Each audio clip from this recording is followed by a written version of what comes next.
Hello সবাইকে। তো আজ বানাচ্ছি পাবদা মাছের সর্ষে পোস্ত দিয়ে একটা রেসিপি।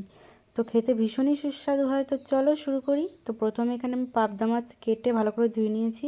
এবার নুন হলুদ ভালো করে মেখে নেব।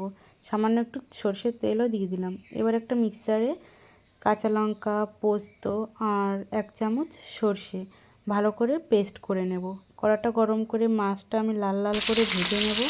তো দেখো মাছ ভাজা আমার হয়ে গেছে। এবার ওই একই তেলে ফোড়ন দিয়ে দেবো কালো জিরে, তেজপাতা আর বেটে রাখা মশলাটা দিয়ে দেবো। তো এবার দিয়ে দেবো পরিমাণ মতো হলুদ, পরিমাণ মতো নুন, সেটা আমার দেখানো হয়নি। তো দেখো মশলাটা আমার কষানো হয়ে গেছে, তেল ছেড়ে দিয়েছে। এবার মিক্সি ধোয়া জলটা দিয়ে দেবো।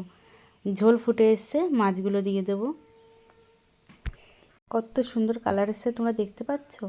তো এবার আমি বেশ সময় ধরে জাল দিয়ে নিয়েছি। এবার নামানোর আগে আমি দিয়ে দেবো কাঁচা সর্ষের তেল আর দিয়ে দেবো চেরা কাঁচা লঙ্কা। চেরা কাঁচা লঙ্কাটা আমার দেখানো হয়নি। তো ভিডিওটি ভালো লাগলে অবশ্যই লাইক করে দিও। যারা আমার পেজে নতুন তারা আমার পেজটাকে ফলো করে দিও। তো আজকের মতো টাটা, দেখা হচ্ছে নতুন ভিডিওর সঙ্গে।